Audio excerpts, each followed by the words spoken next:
Saya minta Pendeta Rudi naik ke atas membacakan bagian kitab suci hari ini dari pasal ke-8.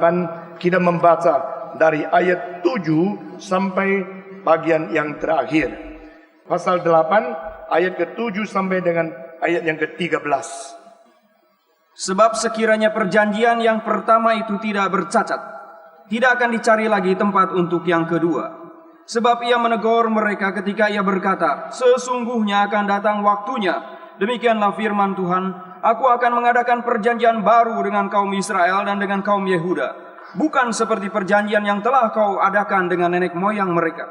Pada waktu aku memegang tangan mereka untuk membawa mereka keluar dari tanah Mesir, sebab mereka tidak setia kepada perjanjianku, dan aku menolak mereka, demikianlah firman Tuhan. Maka inilah perjanjian yang kuadakan dengan kaum Israel sesudah waktu itu. Demikianlah firman Tuhan. Aku akan menaruh hukumku dalam akal budi mereka dan menuliskannya dalam hati mereka. Maka aku akan menjadi Allah mereka dan mereka akan menjadi umatku. Dan mereka tidak akan mengajar lagi sesama warganya atau sesama saudaranya dengan mengatakan, kenalah Tuhan. Sebab mereka semua besar kecil akan mengenal aku.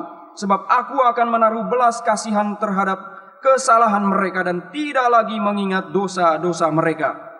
Oleh karena ia berkata-kata tentang perjanjian yang baru, ia menyatakan yang pertama sebagai perjanjian yang telah menjadi tua, dan apa yang telah menjadi tua dan usang telah dekat kepada kemusnahannya. Ya, pembacaan kitab suci sampai di sini. Mari kita tunduk kepala, kita masuk di dalam doa sekali lagi. Tuhan, kami bersyukur karena firman-Mu yang dicantumkan di dalam kitab suci telah menjadi pengajaran, menjadi inspirasi, dan menjadi pengkoreksian bagi kami sepanjang zaman, sepanjang umur. Kami berterima kasih dari generasi ke generasi. Manusia memerlukan firman Tuhan, dan hanya firman Tuhan saja yang boleh menjadi kekuatan, menjadi satu pencerahan bagi pikiran dan hati sanubari manusia. Kami berdoa pagi ini sekali lagi, Tuhan, bertata di tengah-tengah kami. Nyatakan anugerah-Mu yang cukup melalui kelemahan-kelemahan fisik daripada hamba-Mu ini, sehingga firman Tuhan tidak terpotong, tidak terdiskaun, tetapi boleh mendapatkan tempat yang baik di dalam hati kami masing-masing. Dengar doa kami yang kami panjatkan dalam nama Yesus Kristus, penebus dan juru selamat kami yang hidup. Amin. Kita telah memikirkan tentang bagaimana Tuhan Yesus menjadi imam besar yang melayani di surga, bukan di dunia ini. Saudara-saudara, penulis daripada Ibrani menelusuri ke dalam perjanjian lama. Bukankah banyak imam yang selalu membawa darah masuk ke dalam tempat yang maha suci, di situ menebus dosa bagi diri sendiri dan juga menebus dosa bagi umat Israel. Tetapi penulis Ibrani mengatakan, ini hanya bayang-bayang saja. Ini adalah satu lambang yang sesungguhnya realitanya bukan di bumi, tapi di surga.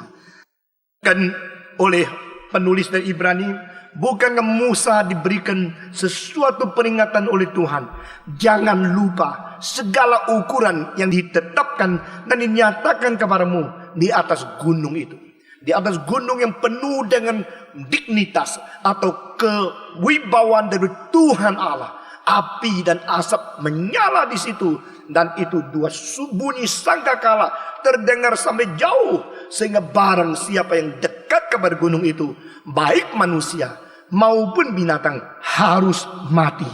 Saudara-saudara, dengan gentar mereka menanti. Baru Musa turun dari atas dan membawa Taurat kepada orang Israel. Saudara-saudara sekalian, di situ semua ukuran-ukuran itu sudah ditetapkan. Bukan ditetapkan oleh manusia, tetapi ditetapkan oleh Tuhan Allah. Dan ukuran-ukuran itu adalah melambangkan apa yang sesungguhnya pelayanan di situ. Saudara-saudara, demikian kita di bumi ini, pelayanan-pelayanan kita harus sesuai dengan kemauan Tuhan di dalam surga. Jikalau kita memakai kemauan diri sendiri, kita pakai rencana diri sendiri, kita memakai kegiatan diri sendiri, kita memakai api dunia ini, tak mungkin kita berkenan kepada Tuhan.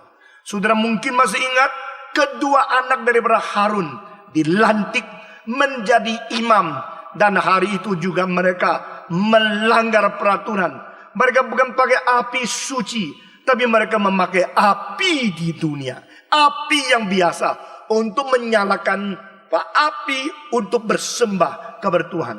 Tuhan marah dari surga. Tuhan langsung turunkan api dari surga untuk menghanguskan kedua orang. Kedua anak yang begitu mulia.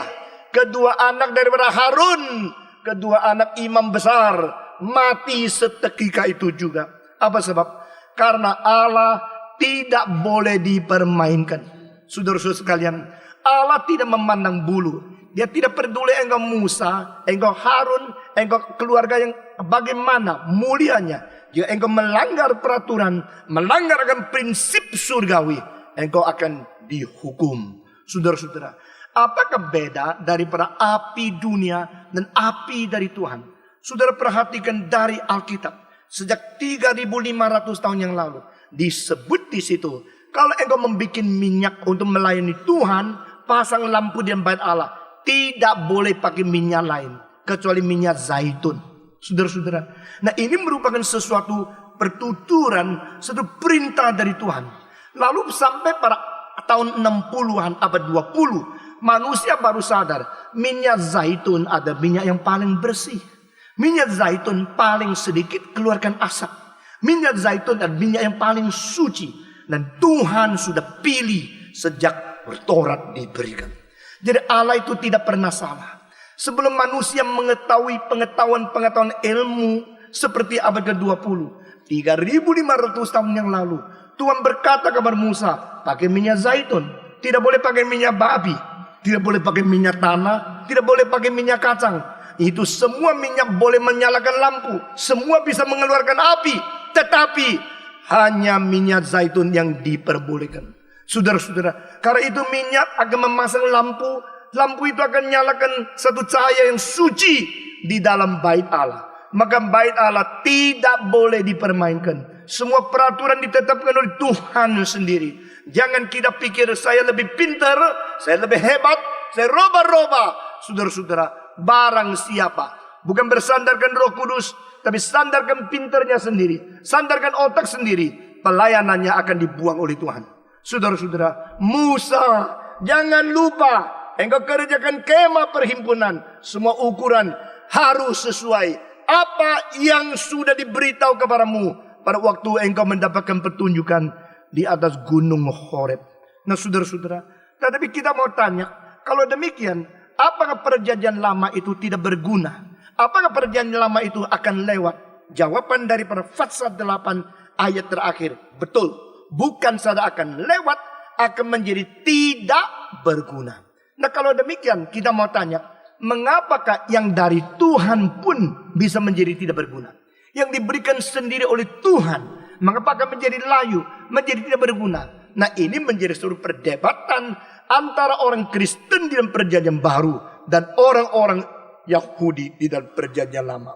Orang-orang Yahudi pegang perjanjian lama, mereka tidak menerima Yesus. Mereka tidak menerima perjanjian baru. Mereka tidak peduli ajaran Paulus. Mereka tidak peduli salib, mati, kebangkitan, Injil Kristus. Mereka cuma mengetahui perkemahan dan persembahan di dalam bait Allah menurut perjanjian lama. Saudara-saudara, tetapi kita melihat di antara kedua hal ini ada perbedaan secara kualitatif, bukan secara kuantitatif. Karena apa? Karena seluruh perjanjian lama hanyalah lambang daripada yang asli di sana. Maka perjanjian baru justru menyatakan apa kehendak Allah di surga yang dijalankan ke bumi. Nah ini di sini dipersiapkan untuk kita mengerti mengapa perlu perjanjian baru. Jikalau sudah ada perjanjian lama, mengapa perlu perjanjian baru? Saudara-saudara, maka kalimat pertama yang dikatakan di sini, jikalau perjanjian yang pertama itu tidak ada cacat, maka tidak pernah perlu untuk mencari perjanjian yang kedua. Di sini dibandingkan dua perjanjian. Perjanjian pertama itu ada cacat. Mengapa yang dari Tuhan Allah ada cacat? Mengapa yang dari Tuhan Allah tetap disebut ada cacat? Nah saudara-saudara, orang Yahudi tidak bisa menerima. Orang Yahudi tidak mau mendengar kalimat seperti ini. Mereka anggap ini penghinaan bagi kebudayaan, penghinaan bagi kitab suci mereka. Nah saudara-saudara, sama seperti orang Tionghoa. Kalau engkau mengatakan Kongfucu ajarannya hebat, tapi masih kurang sempurna, orang Tionghoa marah. Kalau engkau mengatakan kepada orang-orang Jepang Shintoisme bagus, tetapi Zen Buddhisme masih kurang, dia marah. Semua orang menganggap yang sudah dimiliki itu paling sempurna, itu sudah cukup. Jangan merubah saya lagi. Jangan berusaha memberitahu kepada saya kamu punya lebih baik dari saya, karena saya sudah puas dengan apa yang saya miliki. Nah saudara-saudara sekalian, apalagi orang Yahudi, yang saya miliki bukan Kongfucu, bukan Taoisme, bukan komunisme, bukan Shintoisme, adalah langsung dari Tuhan Allah. Yang kau mengaku Tuhan itu Tuhan dari Abraham, Ishak dan Yakub. Itu sebab orang Yahudi tidak akan terima kalau perjanjian yang mereka miliki perjanjian yang bercacat. Tetapi penulis Ibrani mengatakan, jikalau perjanjian yang pertama tidak ada cacat, maka tidak pernah perlu mencari perjanjian yang kedua. Nah sekarang kita mesti membereskan ini. Mengapa dikatakan perjanjian lama itu cacat? Mengapa dikatakan perjanjian lama itu tidak cukup? Mengapa harus menerima konsep ini? Perjanjian lama itu tidak sempurna. Saudara-saudara perhatikan, perjanjian lama diberikan sesudah manusia berbuat dosa. Nah saudara-saudara, sehingga menjadi satu pencegahan sementara, supaya manusia itu menyadari kalau dosa mereka adalah pelanggaran terhadap Tuhan. Saudara-saudara, ya sama seperti apa? Sama seperti dokter memberi obat. Obat itu setelah manusia sakit, dan obat itu untuk menyembuhkan sakit. Tetapi obat itu sebenarnya bukan bahan yang memberikan kekuatan hidup, hanya mencegah dan hanya membunuh bakteri, tapi bukan yang langsung memberikan kekuatan untuk hidup. Saudara-saudara, vitamin berbeda dengan obat. Vitamin itu makanan, obat itu racun. Saudara-saudara, jadi tidak ada obat barat yang tidak mengandung toksik. Nah ini semua mengetahui. Sehingga kalau orang desa pikir asal sakit makan obat langsung sembuh, dia mempunyai takhayul. Obat itu adalah yang menyembuhkan, obat itu yang adalah yang menguatkan. Saudara-saudara, obat tidak pernah memberi kekuatan lebih daripada sebelum engkau sakit. Obat hanya memberikan kepada engkau sesuatu pemulihan kepada tubuh yang pernah sakit. Nah saudara-saudara, di sini kita melihat lain sekali. Jadi Taurat diberikan menjadi perjanjian lama yang di dalamnya untuk mencegah penularnya, mencegah kesombongan manusia setelah berbuat dosa. Nah saudara-saudara, tetapi keselamatan bukan demikian. Obat itu tidak memberi hidup. Obat itu hanya menjaga hidup supaya tidak menjadi lebih sakit lagi. Obat itu menyembuhkan engkau supaya engkau boleh kembali menjadi sembuh daripada sebelum sakit. Namun tidak bisa tidak, obat juga meninggalkan sesuatu efek sampingan di dalam tubuh manusia. Nah saudara-saudara, jikalau Adam tidak berdosa, jikalau manusia tidak melanggar Tuhan, Allah tidak pernah perlu memberikan Taurat kepada manusia. Itu sebab Paulus berkata, Taurat itu tambahan di luar. Atau artinya Taurat itu adalah semacam tambahan yang bukan rencana asli. Kalau itu adalah tambahan yang bukan rencana asli, maka engkau mengetahui bahwa ada rencana asli yang harus kita telusuri. Itu sebab di sini dikatakan bahwa perjanjian yang pertama, jikalau tidak bercacat, maka tidak pernah memerlukan perjanjian yang kedua. Nah saudara-saudara, yang disebut sebagai perjanjian yang pertama dan perjanjian kedua, yaitu perjanjian lama dan perjanjian baru. Nah saudara-saudara, semua orang tidak mau mengaku apa yang dia miliki itu lama. Dia mau menganggap apa yang dia miliki itu seterusnya bervalid, berada, berfungsi untuk selama-lamanya. Tetapi saudara-saudara, kita melihat tidak ada teori, tidak ada kebenaran daripada manusia yang boleh berusaha mempunyai keabsahan untuk selama-lamanya kecuali firman Tuhan. Engkau mengatakan perjanjian lama firman Tuhan, bukan? Itu Taurat firman Tuhan. Iya, firman Tuhan tambahan di luar rencana asli. Itu sebab rencana asli lebih penting daripada tambahan itu. Rencana asli lebih penting daripada kemah perhimpunan yang menjadi lambang saja. Bukan yang di bumi ini, tapi yang di situ. yang di atas, yang di surga. Biar kehendakmu terjadi di atas bumi seperti di dalam apa? Surga. Dan kehendakmu terjadi di atas bumi seperti di dalam surga. Berarti the original, the eternal, the immortal, the original meaning, the original planning of God is an eternal decree in heaven. Saudara-saudara, satu decree, sesuatu perintah, sesuatu rencana Allah yang dikekal. Itu yang akan menjadi dasar perjanjian baru. Nah saudara-saudara, apakah kita boleh puas dengan darah-darah domba, darah-darah lembu? Bukankah darah-darah domba dan lembu adalah darah-darah binatang yang memang tingkatan lebih rendah dari manusia? Mengapakah darah domba bisa menyelesaikan dosaku? Tidak mungkin. Mengapa darah lembu bisa mengampuni dosaku? Tidak mungkin. Saya berdosa, lembu dan domba menjadi pengganti untuk mengganti saya. Tetapi lembu domba itu sebenarnya mewakili apa? Bukankah Yohanes Pembaptis mengatakan bahwa Yesus Kristus itu satu-satunya? Behold, the Lamb of God. Dialah domba Allah yang asli. Nah saudara-saudara, dengan demikian kita melihat perjanjian baru akan datang. Perjanjian baru datang berarti yang asli akan muncul. Asli akan menyatakan, baru orang mengetahui yang perjanjian lama itu bukan yang asli. Yang perjanjian lama itu ada sesuatu keadaan darurat diberikan untuk mencegah saja. Tetapi yang asli, yang kekal, itu yang sejati. Yang akan memberikan manfaat kepada kita selama secara maksimal. Saudara-saudara, maka di situ Tuhan berkata kepada orang Israel, harinya sudah tiba. Saya akan mengikat janji yang baru. Lain lagi seperti janji-janji yang lama.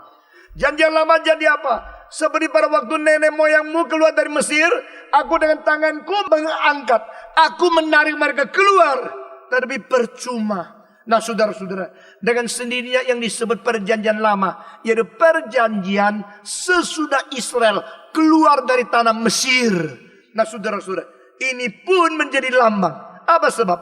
Di Mesir orang Israel jadi apa? Jadi budak. Saudara-saudara, statusnya apa? Budak. Statusnya hamba. Statusnya tidak mempunyai kebebasan. Statusnya membela, melayani orang-orang yang mempunyai kuasa di dalam hidup mereka. Nah saudara-saudara, kalau engkau mentelusuri di dalam sejarah, ada yang mengatakan sebenarnya orang Mesir sendiri tidak pintar. Yang bikin piramid itu arsiteknya adalah orang Israel. Adalah orang yang mempunyai pintaran, mempunyai intelek yang tinggi sekali. Tetapi intelek tinggi, kedudukan rendah. Intelek tinggi, statusnya budak. Nah saudara-saudara, memang banyak orang kaya itu kedudukan tinggi, intelek rendah. Ada banyak orang yang miskin tetapi intelek tinggi. Israel berada di Mesir, diperalat, diperbudak supaya membuat piramid, membuat kuburan, membuat istana-istana dari Firaun.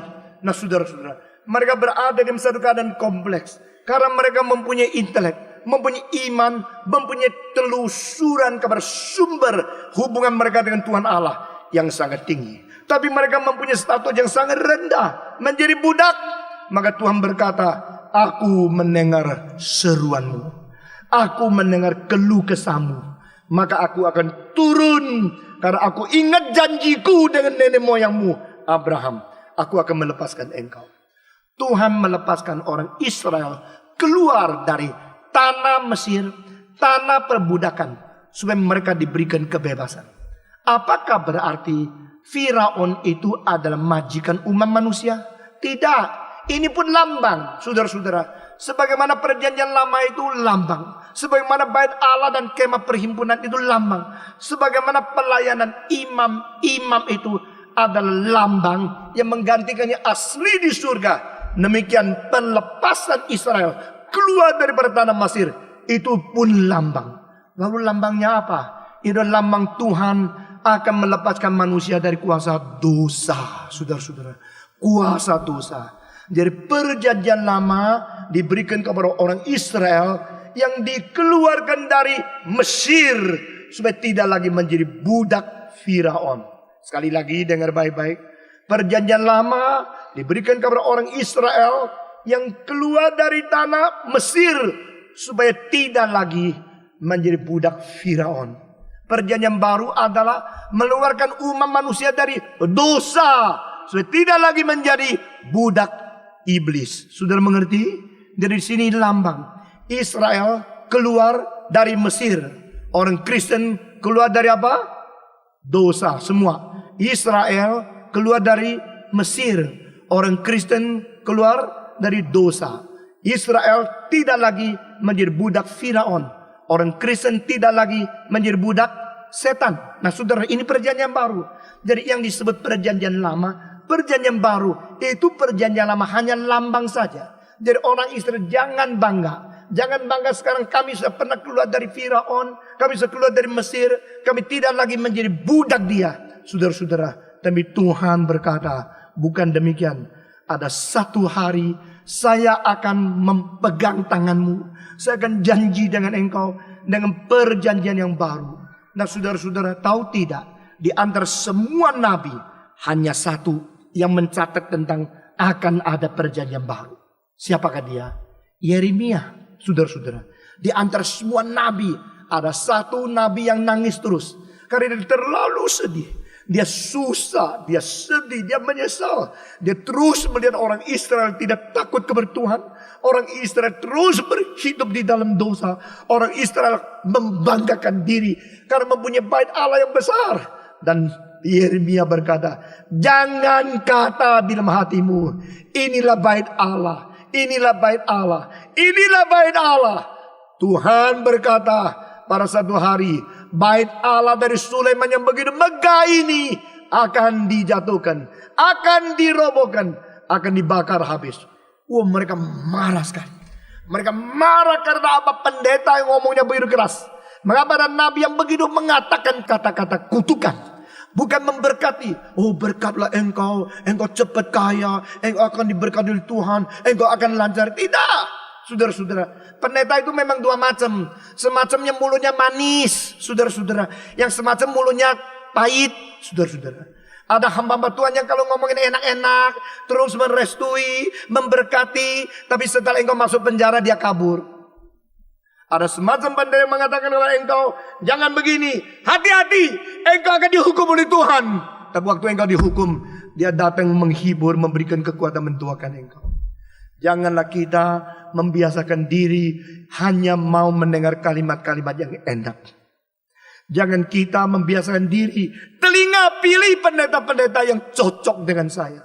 Saudara-saudara, hidup kerohanian kita hanya dua macam. Satu macam Tuhan, cocoklah dengan aku. Atau kedua, oh aku harus cocok dengan Tuhan. Yang mana yang benar, saudara-saudara? Kita yang cocok dengan Tuhan. Jangan minta Tuhan cocok dengan kita. Semua 1, 2, 3. Kita harus cocok dengan Tuhan. Jangan minta Tuhan cocok dengan kita. Gereja ini untuk saya tidak cocok. Gereja lebih cocok. Karena di situ saya, nyanyinya bisa terbang. Layang-layang. Ini cocok untuk saya. Khotbahnya juga cocok.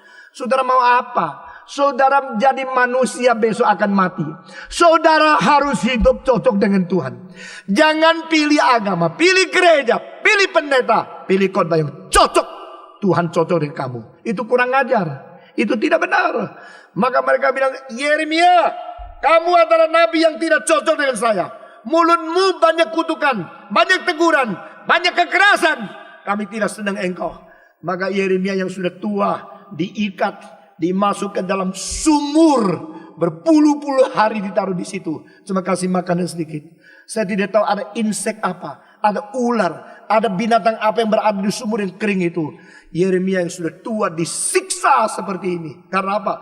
Hanya karena mereka tidak suka dengar khotbahnya yang keras.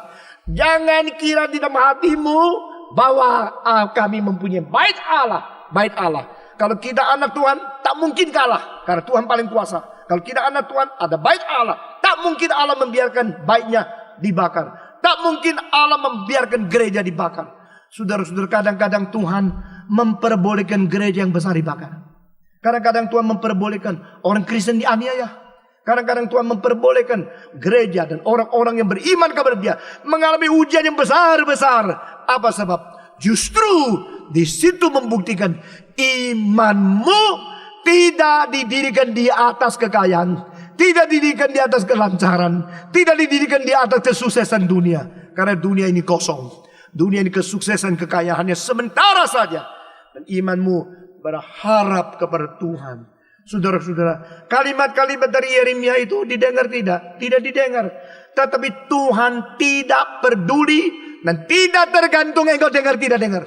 Saudara-saudara, hanya orang yang menerima pasaran yang besar, dia yang memperdulikan pasaran menerima atau tidak.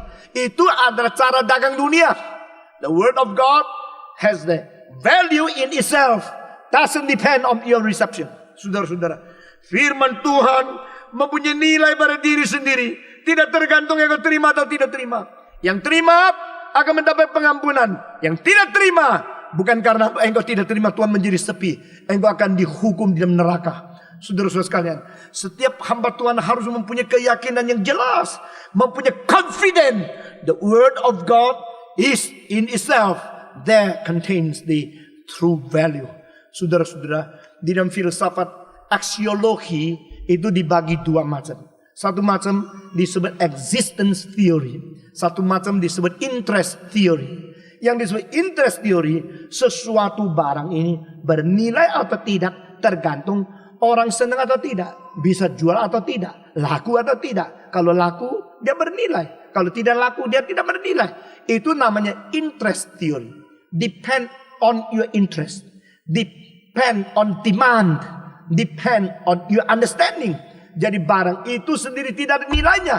Barang itu nilai hanya tergantung kepada pasaran. Nah saudara-saudara, ini namanya interest theory in aksiologi. Tetapi teori yang kedua adalah existence theory, yang berkata the value is in value itself. The value is not outside of the value itself. The value does not depend on people who interest or not to the value. Jadi nilai itu tidak tergantung daripada orang itu senang atau tidak, orang terima atau tidak, orang beli atau tidak, orang mau bayar atau tidak. Tidak. Itu barang materi baru begini.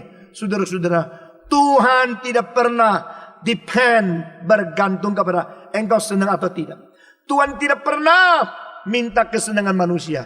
Tuhan berkata, inilah kebenaran. Engkau terima, engkau diberkati. Engkau tidak terima, engkau akan dihukum.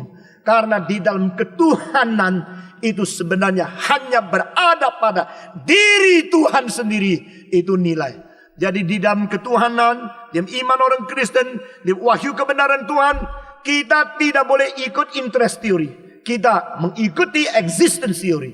The value is contained in the true value itself. Ding an sich, bahasa Jerman. Ada pada dirinya itu sendiri yang tidak pernah tergantung kepada luar.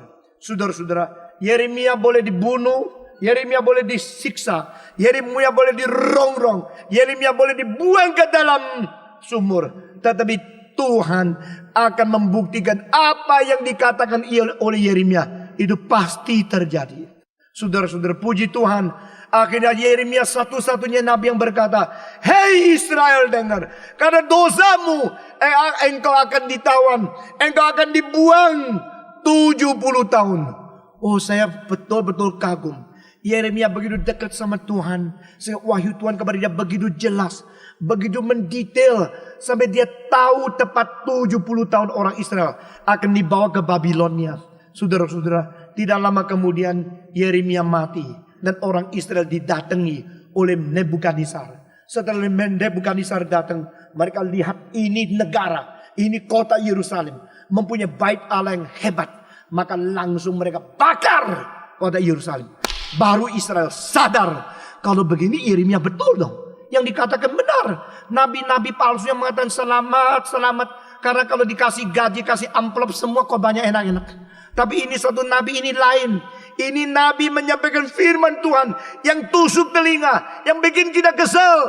Tetapi Tuhan membuktikan apa yang dikatakan dia itu benar adanya.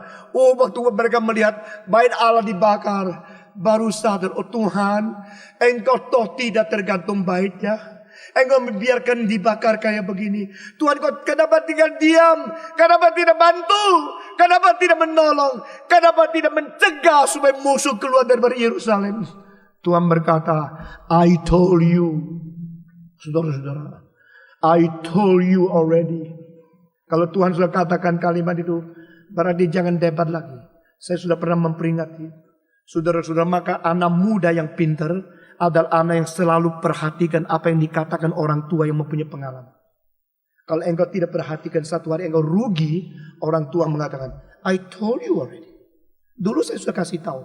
Tetapi sudah rugi. Saudara-saudara, ini lebih bijaksana. Begitu banyak anak muda selalu menganggap diri paling hebat. Orang tua tidak penting, papa tidak penting, guru tidak penting. Saya akan tahu sendiri, saya tidak usah digobres. Tapi sebenarnya tidak, saudara-saudara. Banyak hal yang engkau berapa pintar pun, bahkan engkau sudah dapat PhD pun, dalam hidup sehari-hari, engkau harus minta bijaksana dari orang tua. Di dinasti Tang, ada seorang sastrawan yang terkenal, namanya Pai Chi. Pai Chi menjadi penyair yang salah satu yang terbesar di antara 3 yang terbesar di dalam dinasti Tang, yaitu Li Pai, Tu Pu, Pai Chi. Dan Pai Chi punya syair itu begitu hebat. Karena apa? Karena dia mempunyai satu rahasia. Setiap kali kalau sudah tulis syair, dia pergi ke nenek yang tua di pinggirnya, di sebelahnya, suruh dia baca. Nenek bilang, apa ini? Saya tak ngerti. Dia robah supaya nenek itu ngerti. Jadi dia tidak mempermainkan kata yang dalam-dalam, retorik yang indah-indah, seperti diri hebat. Tidak. Yang dia mau adalah tulis sederhana mungkin. Sederhananya dari mana? Dari bahasa. Tetapi maknanya tidak sederhana. Maknanya dalam sekali, tetapi bahasanya sederhana sekali. Ini namanya bijaksana. Tetapi kalau bahasanya dalam sekali, maknanya dangkal sekali, ini namanya bijaksini, saudara-saudara. Kita perlu bijaksana dong, jangan bijak sini. Nah, orang-orang bijaksana adalah orang bijaknya dari sana. Kalau engkau tidak mau dari sana, mau dari sini, ya bijak sini, betul nggak? Jadi itu sebab banyak orang anggap diri hebat. Jadi tidak menghiraukan orang tua, tidak menghiraukan papa mama, tidak menghiraukan paman-pamannya, tidak menghiraukan dosen-dosennya, anggap diri pintar. Saudara-saudara, orang tua itu pintar loh, semua 1, 2, 3. Oh, yang muda yang ngomong ya. 1, 2, 3. Orang tua itu pintar. Tapi orang tua itu diam-diam. Karena apa diam? Kalau terlalu ribut nanti kamu bantah. Dia juga tidak kuat mendebatkan. Kalau berkelahi dia pasti kalah kan. Jadi diam-diam aja. Tapi dia lihat. Lihat kamu ini dengar atau tidak. Orang tua yang melihat pemuda-pemudi yang maunya sendiri. Itu selalu diam hati mengatakan, besok coba lihat. Pasti rugi sendiri. Pasti rugi sendiri. Nah saudara-saudara, benar. Banyak orang muda tidak tahu. Orang tua itu ini semua kulit yang kisut-kisut. Itu mengumpulkan bijaksana. Betul-betul saudara-saudara. Itu kulit-kulit yang kisut-kisut. Itu bijaksana. Yang licin-licin, yang ayu-ayu goblok banyaknya. Saudara-saudara. Jadi kamu jangan sombong. Itu mahirnya dari sesuatu yang begitu bijaksana. Itu tersimpan di dalam kerut-kerutnya daripada kulitnya. Nah saudara-saudara. Nabi yang sejati. Hamba Tuhan yang sungguh-sungguh melayani adalah hamba Tuhan yang mengatakan yang dari Tuhan, tidak berkompromi. Nah saudara-saudara, setelah mereka tidak dengar, mereka ditawan, baru sadar. Baru sadar, tetapi sudah rugi. Kalau dulu dengar, kalau dulu sadar, itu tidak rugi.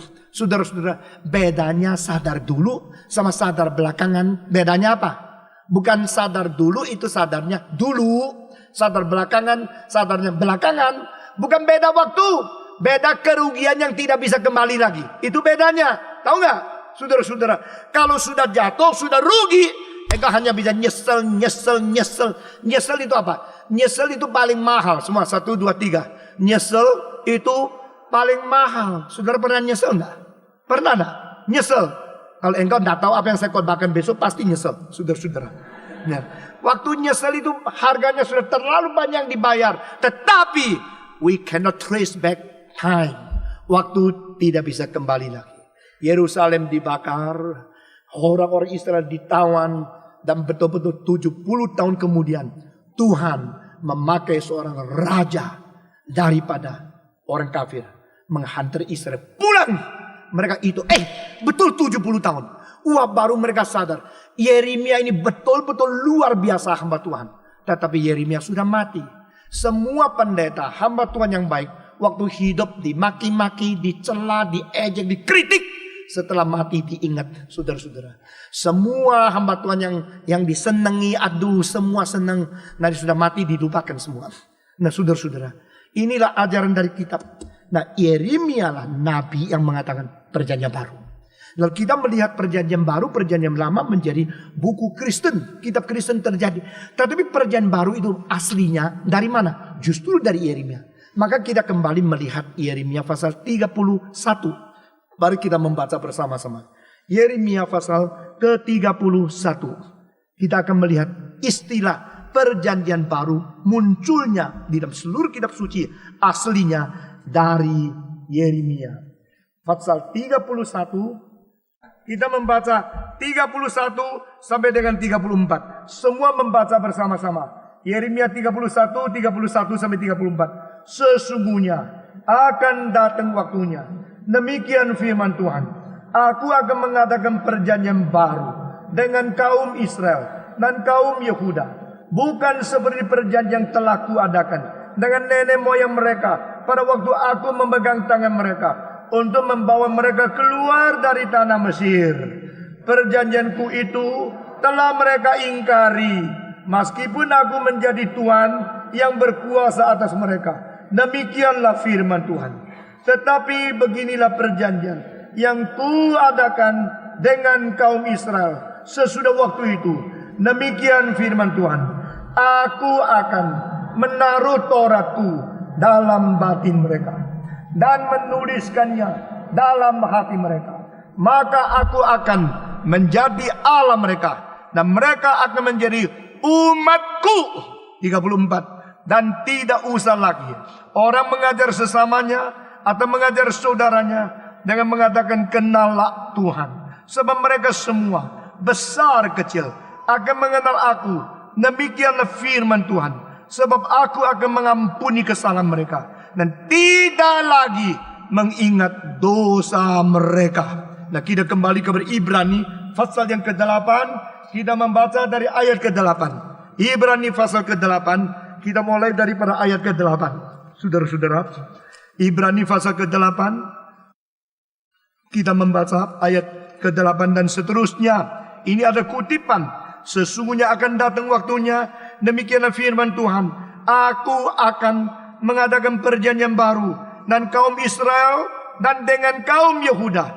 Bukan seperti perjanjian yang telah kuadakan dengan nenek moyang mereka pada waktu aku memegang tangan mereka keluar untuk membawa mereka keluar dari tanah Mesir. Sebab mereka tidak setia kepada perjanjianku semua. Dan aku menolak mereka. Demikian firman Tuhan. Tidak setia kepada perjanjianku. Dan aku menolak mereka. Atau terjemahan lain. Karena mereka berani mengingkari perjanjianku itu. Maka aku tidak lagi menggubris mereka. Saudara-saudara. 10. Maka inilah perjanjian yang kuadakan dengan kaum Israel sesudah waktu itu.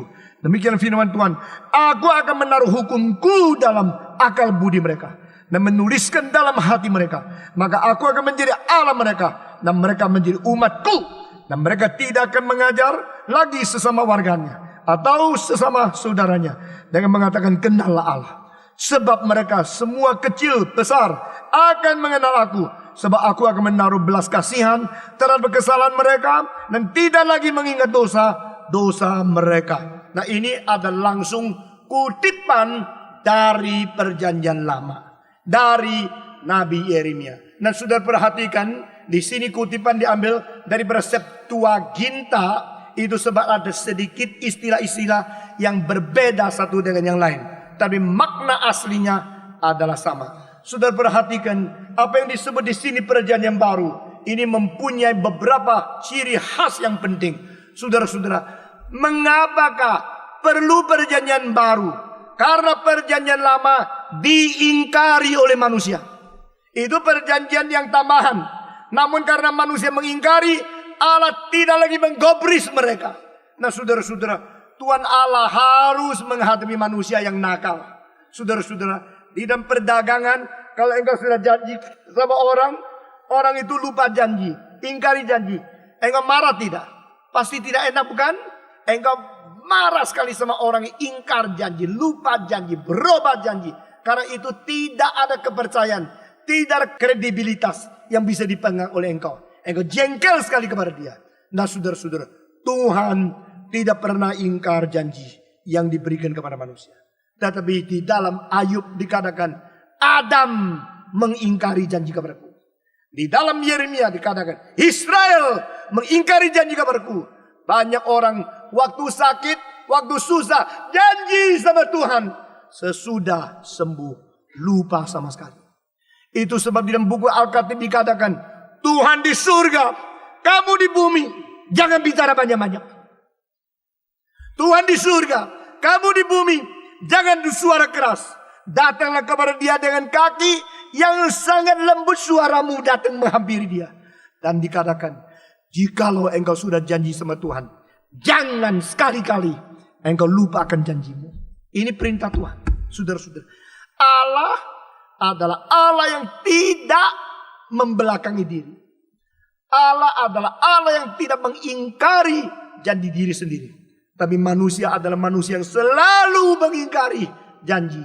Saudara-saudara, seperti orang yang jual sesuatu, kelihatan mungkin ada pembeli lain yang lebih berani harganya, langsung batalkan janji sama orang lain. Ini nakal, ini tidak beres. Manusia yang selalu ingkar janji kepada Tuhan, Tuhan berkata, saya sekarang tidak gobris lagi. Saya tidak akan memberikan perhatian kepadamu. Aku menolak engkau. Nah ini kalimat di dalam terjemahan Indonesia. Karena nenek moyang mereka mengingkari janji dengan aku, maka aku menolak mereka. Di dalam terjemahan lain, karena mereka sudah tidak lagi menepatkan janji, maka aku tidak lagi menggobris, tidak lagi mempeduli mereka. Maka aku sekarang menetapkan sesuatu perjanjian baru. Perjanjian baru itu bagaimana? Di sini kita melihat ada 4 ciri khas dari perjanjian baru. Pertama, perjanjian baru itu bersifat spiritual, bukan bersifat dokumental. Saudara-saudara, sifat spiritual dan sifat batinnya, bukan sifat daripada dokumen saja. Bukan menulis janji itu di atas kertas, tapi tulis janjiku itu di dalam batin mereka, di dalam hati mereka. Itu sebab saudara-saudara, kalau engkau mencintai Tuhan menurut peraturan-peraturan yang tertulis, engkau tetap mengikat diri. Tapi kalau engkau mencintai Tuhan dari hati sedalam-dalamnya, engkau mempunyai kebebasan yang luar biasa.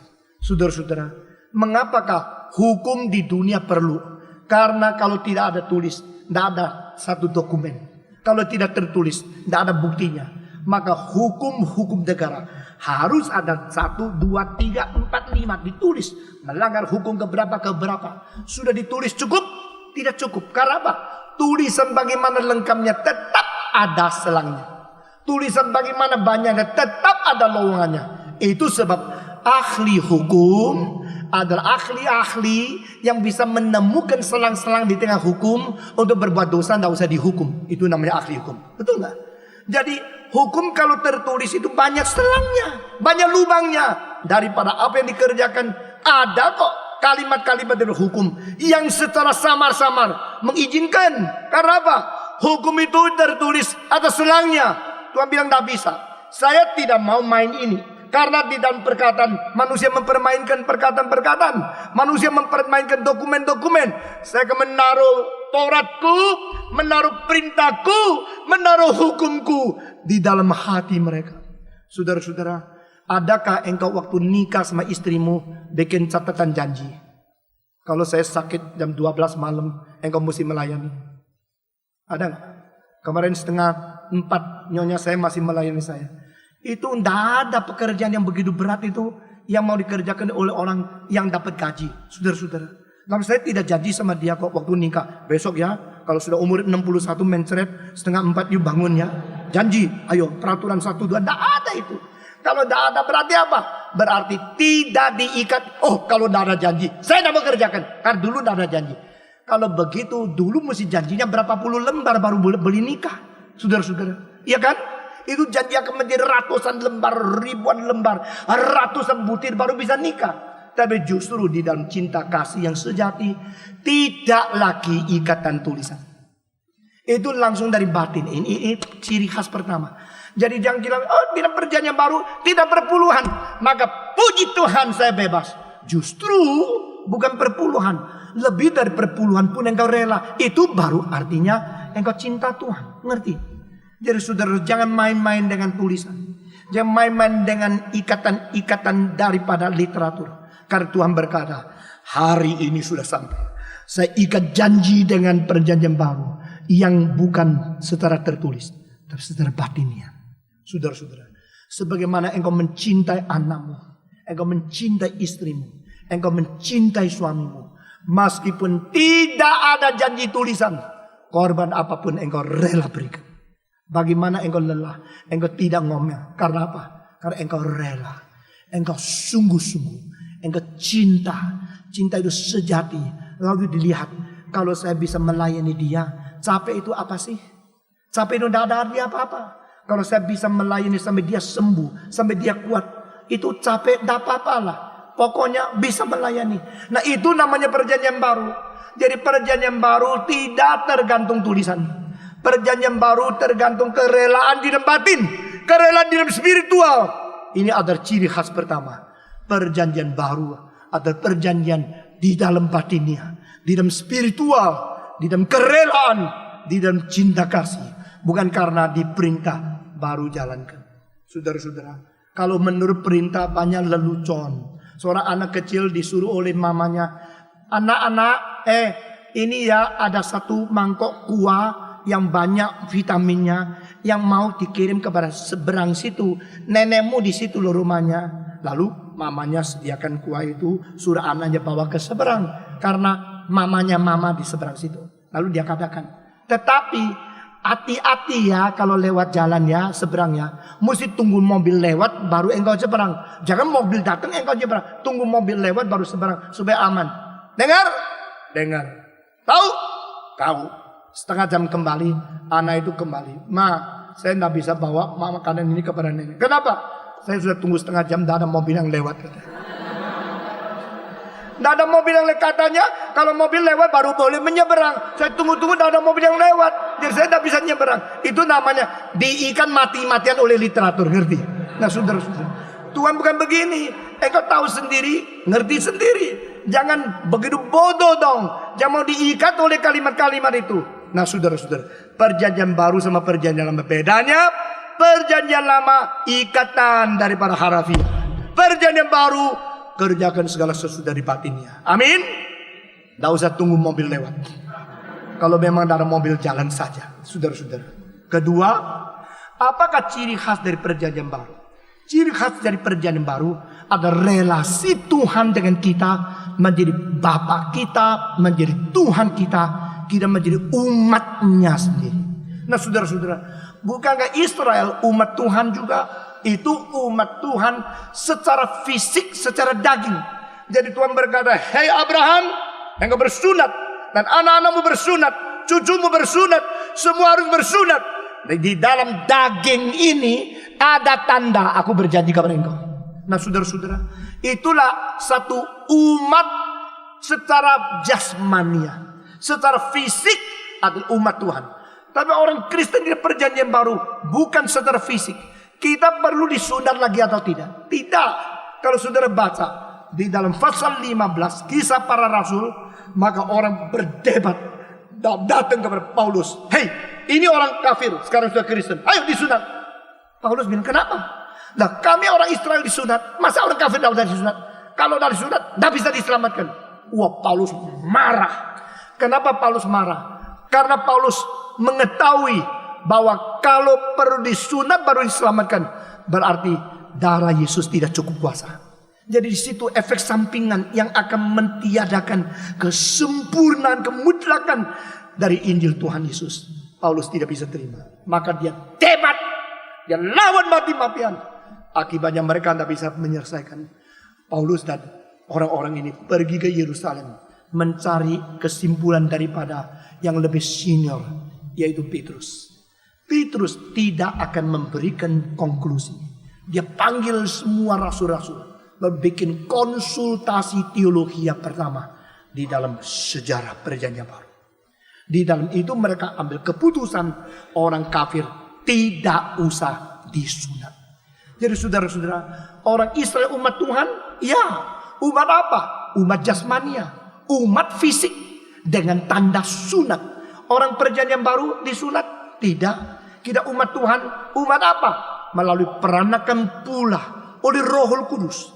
Jadi puji Tuhan, Roh Kudus memperanakan kita, memberikan hidup yang baru kepada kita. Roh Kudus memberikan kepada kita hidup peranakan yang baru, sehingga kita menambat dan kita masuk ke dalam kerajaan Tuhan. Saudara-saudara, engkau umatku, aku Bapamu. Dari melalui ini kita menjadi anak-anak Allah. Kita adalah anak-anak Allah semua. Kita adalah anak-anak Allah.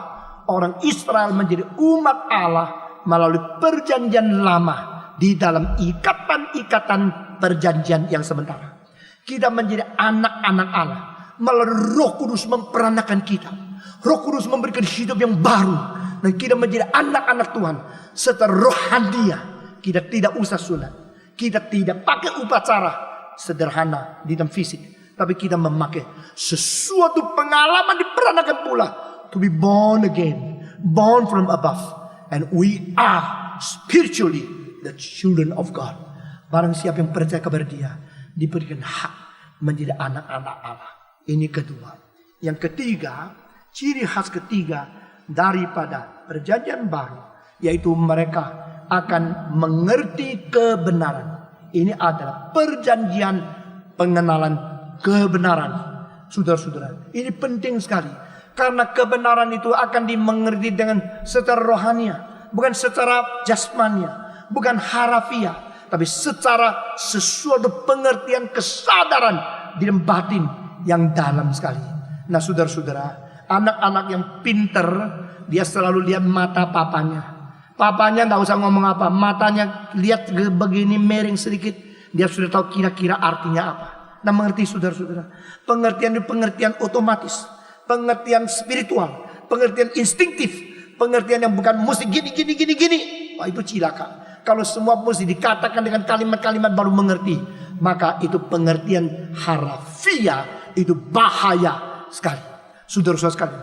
Tapi pengertian batinnya itu yang perlu. Itu dikatakan waktu perjanjian baru datang, tidak ada orang mengajar engkau mesti kenal Allah ya, engkau mesti kenal Allah. Karena dari besar sampai kecil hati mereka mengenal Tuhan Allah. Berarti apa?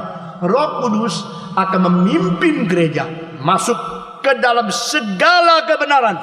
Nah saudara-saudara, kalimat ini ditulis oleh Tuhan sendiri, dikatakan oleh Tuhan sebelum dia naik ke atas kayu salib. Pada waktu pasal 14 sampai 16 di Yohanes, Yesus memberikan ajaran-ajaran pneumatologi yang mengenai Roh Kudus. Dan di situ terdapat satu kalimat, Roh Kudus akan memimpin engkau masuk ke dalam segala kebenaran. Lalu di dalam 1 Yohanes pasal ke-5 juga dikatakan bahwa engkau tidak akan mendapat pelajaran dari siapa, karena ada sesuatu urapan roh yang memberi pengertian kepadamu di dalam hatimu. Nah itu sebab ada orang-orang sengaja mengatakan dengan kalimat ini kita tidak usah belajar. Tidak usah belajar teologi, tidak usah belajar doktrin, tidak usah belajar dengan segala ajaran, karena semua akan kenal sendiri. Nah ini adalah satu misuse and a misinterpretation of the text. Sesuatu salah paham terhadap teks. Saudara-saudara, kita tetap belajar firman Tuhan, kita tetap baca kitab suci. Tapi pada waktu engkau baca, Roh Kudus akan memberikan pengertian di dalam hati. Saya percaya yang saya ajarkan dari mimbar terlalu sedikit. Namun demikian saya percaya, kalau saya tidak mungkin selesai mengajar, tidak apa. Karena Roh Kudus akan memberikan pengertian di dalam hatimu satu persatu.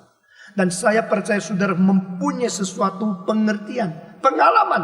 Waktu dengar khotbah, selain yang dikhotbahkan, ada juga hal-hal yang lain yang muncul di pengertian hatimu. Ada tidak? Karena Roh Kudus mengajar. Itu ada ciri khas daripada perjanjian baru. Yang ketiga, ciri khas yang ketiga, ada pengertian dengan kebenaran yang diberikan oleh Roh Kudus. Ini ketiga. Keempat, ciri khas dari perjanjian baru yaitu mengenai keselamatan dan pengampunan dosa yang asli. The true forgiveness and true redemption according to the original eternal planning of God in heaven. Nah saudara-saudara, Aku akan mengasihani dosa mereka. Atau aku akan mengampuni segala dosa mereka. Aku tidak akan ingat lagi segala pelanggaran mereka. Berarti perjanjian baru adalah perjanjian yang langsung bersangkut paut dengan penebusan, dengan pengampunan dosa, dengan pembersihan jiwa. Nah, saudara-saudara sekalian, bukankah gereja menikmati keempat hal ini? Bukankah kita dari batin mengenal kepada Tuhan? Bukankah kita betul-betul melampaui akan segala yang harafiah? Bukankah kita mengetahui bahwa kita sudah menjadi anak-anak Allah karena peranakan pula? Bukankah kita sudah mengalami sesuatu pengertian, kesadaran, kebenaran karena Roh Kudus mengajar di hati kita? Bukankah kita sudah mendapatkan pengampunan dosa, mendapatkan sesuatu pembersihan jiwa karena Yesus mati bagi kita? Nah, saudara-saudara, mengenai poin keempat ini akan kita bicara tentang peranan darah di dalam perjanjian ini. Saudara-saudara, puji Tuhan. Tuhan adalah Tuhan yang hidup. Tuhan setelah memberikan perjanjian lama untuk orang Israel yang keluar dari Mesir, Tuhan sekarang memberikan perjanjian baru untuk orang dunia keluar dari berdosa. Bagaimana orang Israel lepas dari perbudakan daripada Firaun, dan dia orang Kristen lepas dari perbudakan daripada kuasa iblis, dan kita menjadi orang Kristen secara batinia datang kepada Dia, secara rohani anak Tuhan Allah, secara Roh Kudus kita diberi pengertian kebenaran, secara pengalaman kita dibersihkan hatinya. Saudara-saudara, itu sebab kalau perjanjian baru sudah datang, maka perjanjian lama akan lewat. Nah, ini keberanian luar biasa daripada penulis buku ini. Mari kita membaca ayat terakhir dari pasal yang ke-8. Saya membaca satu kali, saudara mengulangi satu kali.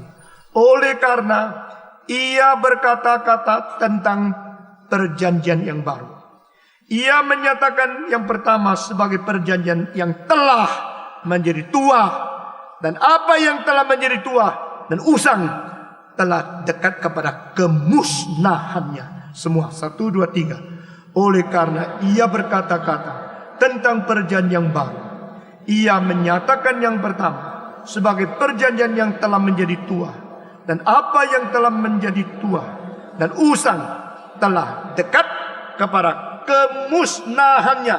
Atau terjemahan lain, jikalau dikatakan ada perjanjian baru, berarti yang dulu disebut perjanjian lama, dan yang menjadi lama akan lambat laun menjadi makin tua dan usang.